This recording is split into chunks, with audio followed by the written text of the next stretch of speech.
Hello everyone, welcome to Morning Coffee Break. I hope everybody's doing good today. It's Sunday, May 2nd. Currently it's 59 degrees. High today is going to be 76. No chance of rain. Humidity 63%. It says winds are 3 miles per hour. Air quality is 53, back up to the moderate.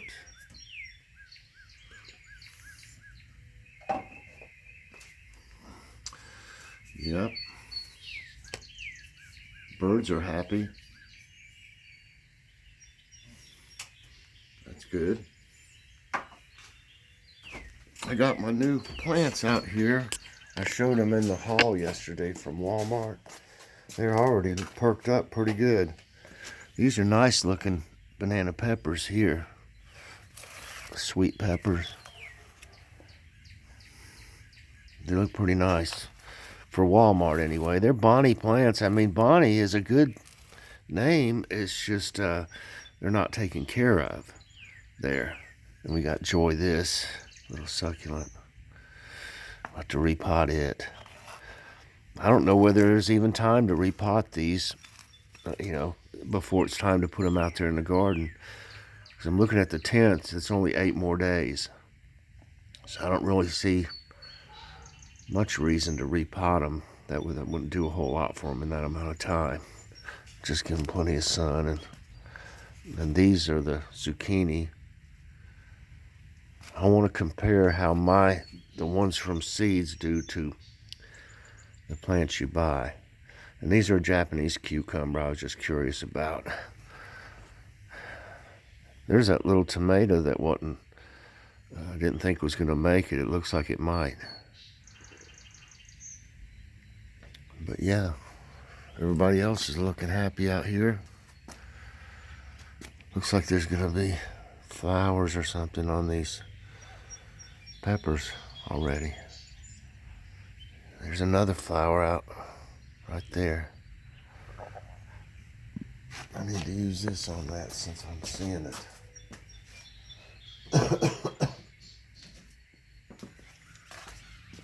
Use my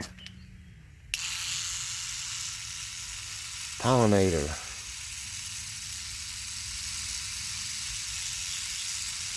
Let's see if there's any new ones. That one's kind of new right there, but I don't know if it's open up far enough.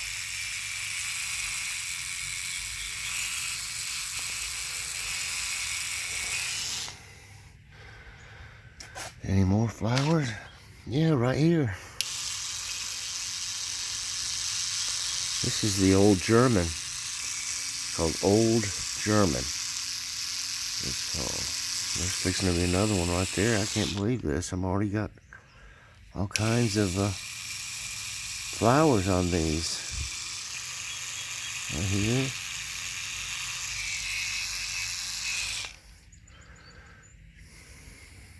Yay.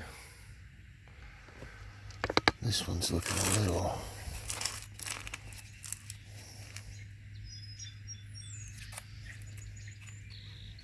I don't know, that one's looking a little peaked for some reason. Maybe I need to get it out here a little more in the sun for a little bit more. And Joy's plant, other one back here, is really growing. You know, it was real tiny when we repotted it.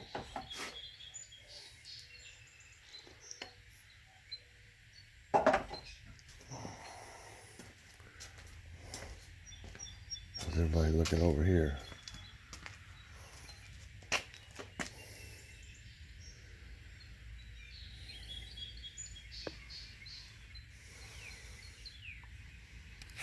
Those look good. Yeah. You can see the potatoes coming up.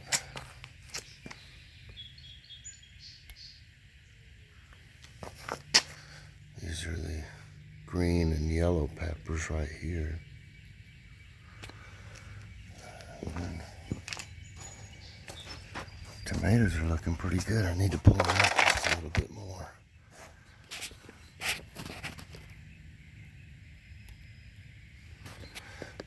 The tomatoes, I'll admit, they're looking pretty good. I need to do something with these over here. I got a few right there I need to do something with. That's a beefsteak that's left right there. And those are two black, Japanese black. That's the only other tomatoes I have that aren't in bigger pots. And these are Neapolitan peppers, and that's eggplant back there.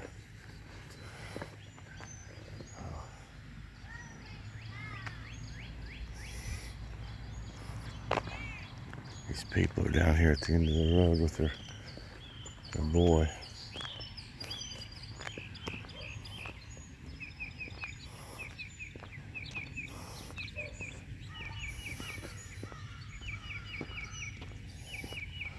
How things are looking over here.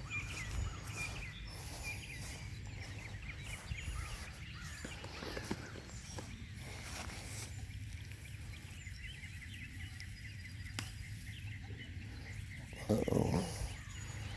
Bush is trying to grow back again. Every day.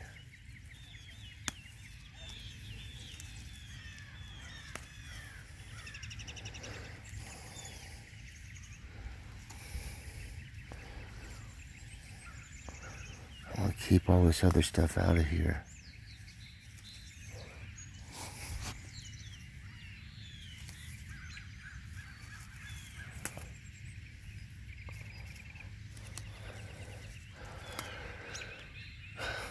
I gotta say, this is looking great.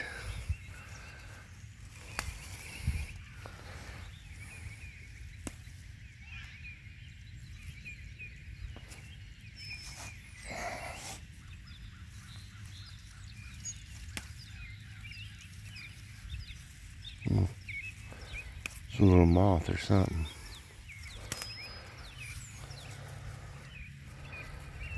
Oh, this stuff's starting to climb all over it.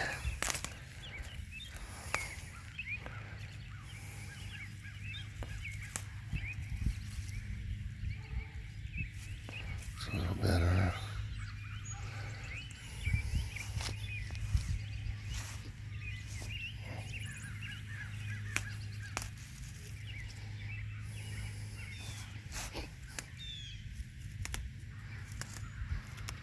Hope these seeds will come up.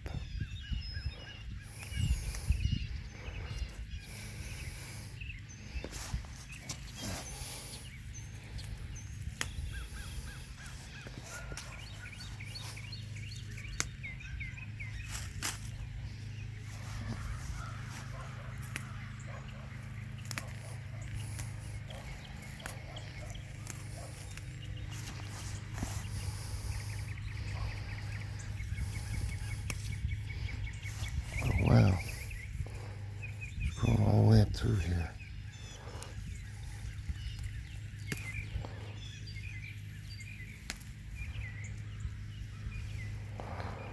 I don't know where these came all of a sudden overnight.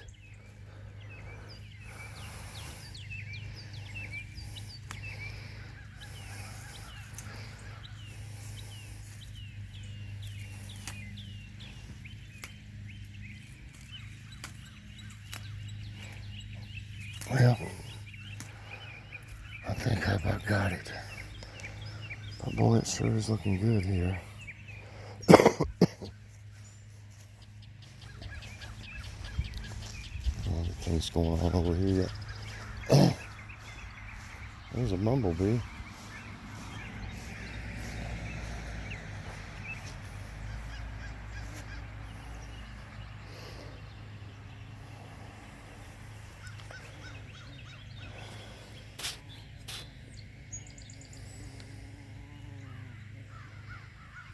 It's taking off. Nope.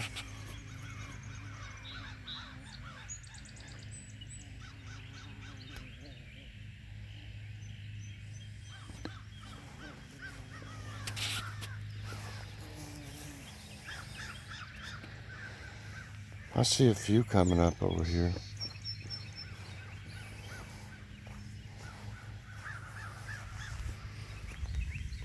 here. There's some right there. Good. They're starting to come up a little. There's where I was putting seeds in here from last year's flowers. There's a few more left in that one.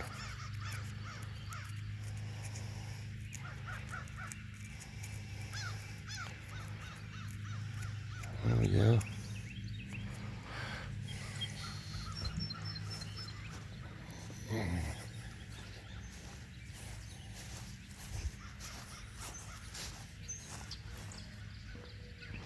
I believe I've got the problem fixed with it cutting off.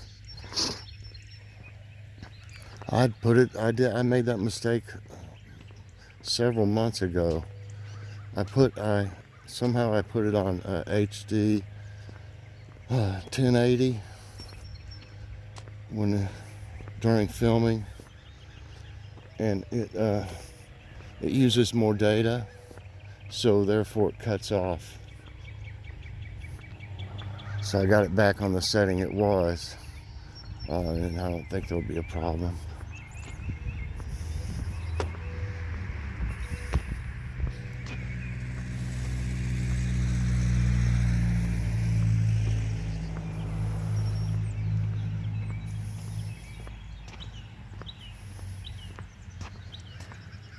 I do see some leaves now on that tree that's having problems back there, and surely I got all the vines cut from around that. I went around it 2 times with my big old pruners, and cut anything that I could see. Of course, it takes a while for it actually to die up towards the top before it starts to dry up. It's not getting any more water, but they'll live for a while. I have to be careful down there though, because it's poison ivy down there too. And boy, I get that stuff. I used to get it terrible. I told a story about it on story time when I was doing that. I used to get it bad.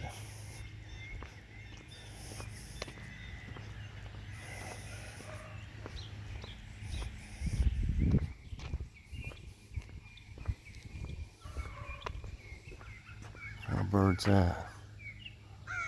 Oh, crow.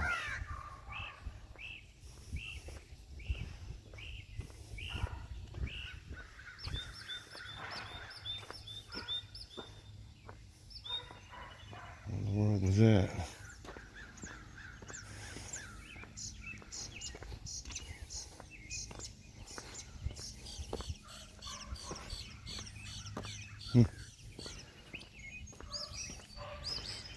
So plants are all looking good out here this morning. I might need to move these out here in the sun a little bit more, because they've been out in the sun though at Walmart, so that's good. They had them out front, so they've been getting some sun, some full sun. So maybe they're already hardened off. I hope so. Mine are doing fine now. I don't have to take these over here in anymore. They get all the sun they can get as long as they're moist. If you let them get dry and then the sun's hitting on them, beating them down on them, they'll get droopy. And it's killed several. I think since I started trying to put them all out, and I left them out too long one time at first, I've lost about probably 8 plants. But out of all that I had, that's not bad, really.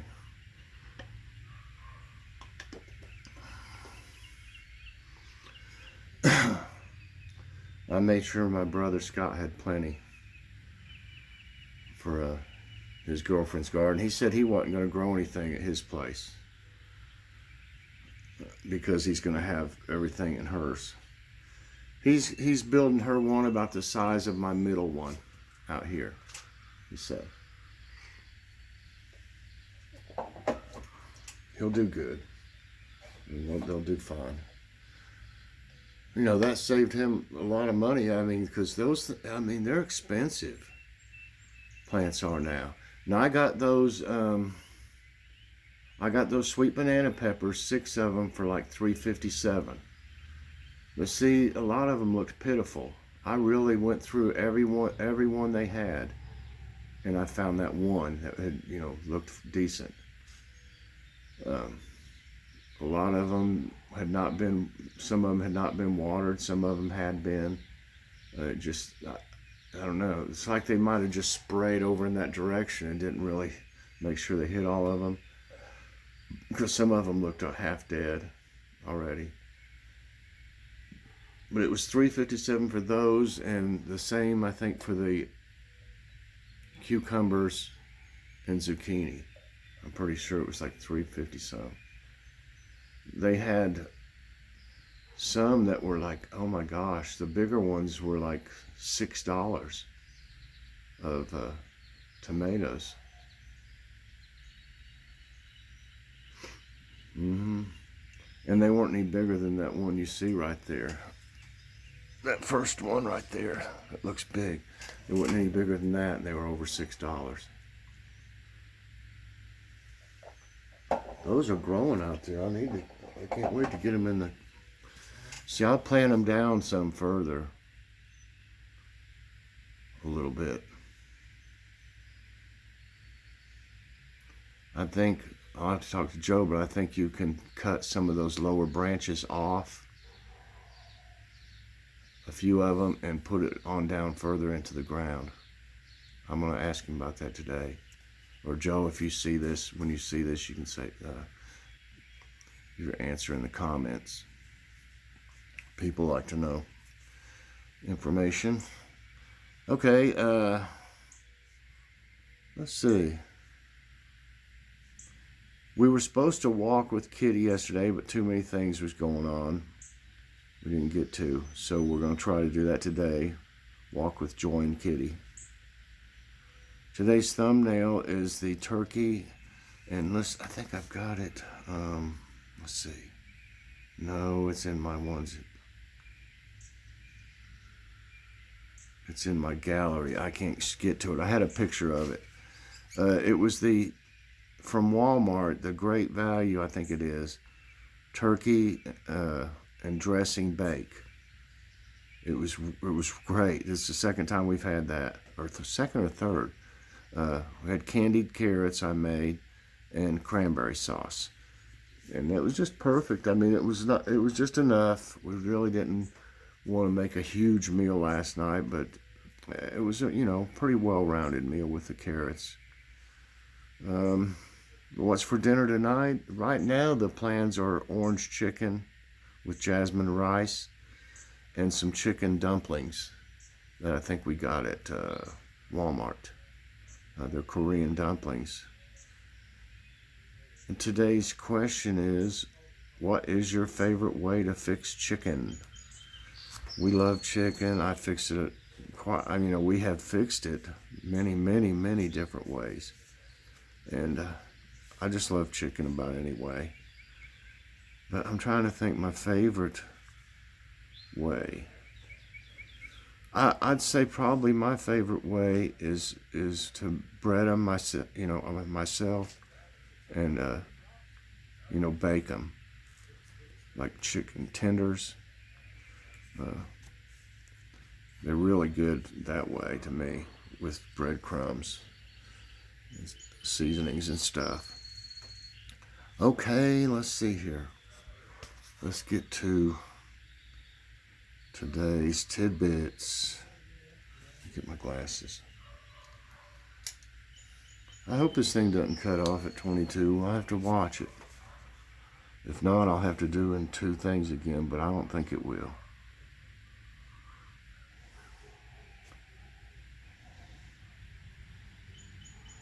Okay.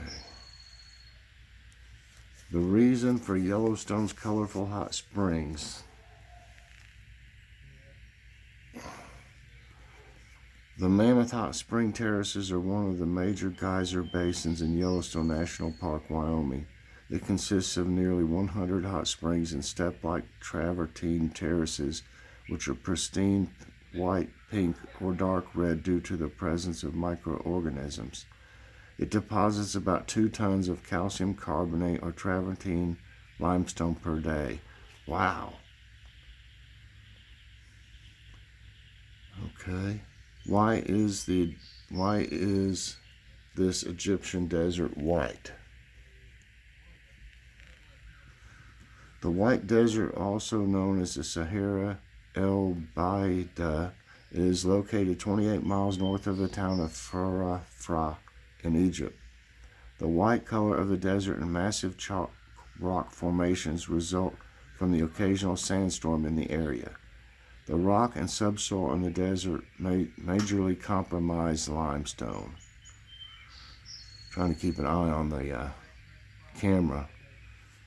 See, I won't know though. It seems like it keeps running with the regular time, and then when I go to my gallery, it split it up for some reason, is what it did. How is a crater different from caldera? Crater and caldera are 2 different kinds of depressions formed by volcanic activity. Craters are usually formed by the outward explosion of rocks and other materials from a volcano. The inward collapse of a volcano creates calderas after emptying its underground magma chamber's contents.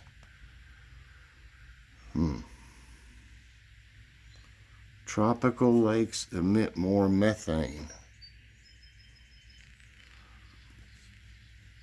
Freshwater ecosystems are the largest source of atmospheric methane. Most data on methane dynamics in aquatic ecosystems come from temperate environments, but tropical lakes weren't explored in detail. According to a new report published in the Journal of Biosciences, tropical lakes emit 58% and 400% more methane than lakes in temperate zones. Okay, let's see what it does at 2241. Okay, from all indications, it seems like it's still going. But see, I thought so last time, and then when I looked at it in the gallery, it had split it up. At anything after 2241, it had another video, so I don't know. Parhelic circle, a rare sun halo. I hope it does it right this time today. A parhelic circle is a type of halo, an optical phenomenon that appears as a horizontal white line at the same altitude as the sun. It forms when vertical hexagonal ice crystals reflect beams of sunlight.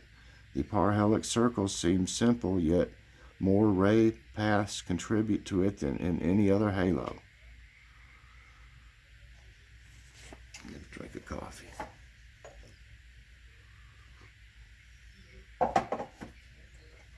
The 2021 summer insect forecast is here. Boy, that looks like a big mosquito there. The National Pest Management Association has released its biannual bug barometer to help people navigate the insects coming their way this summer. With much of the country headed towards a hot, rainy summer, there could be disease-transmitting pests like ticks and mosquitoes, and moisture-loving pests like termites, ants, and cockroaches. Yo, boy, that sounds good. A natural ice cathedral of Norway. Researchers discovered the Nygaardsbreen Ice Cave or Ice Cathedral in Jostedal Glacier National Park of Norway in 2007. This ice cave measures up to 8 meters in height, 30 meters deep, and 20 meters wide. Large icicles punctuate the ceilings of the cave.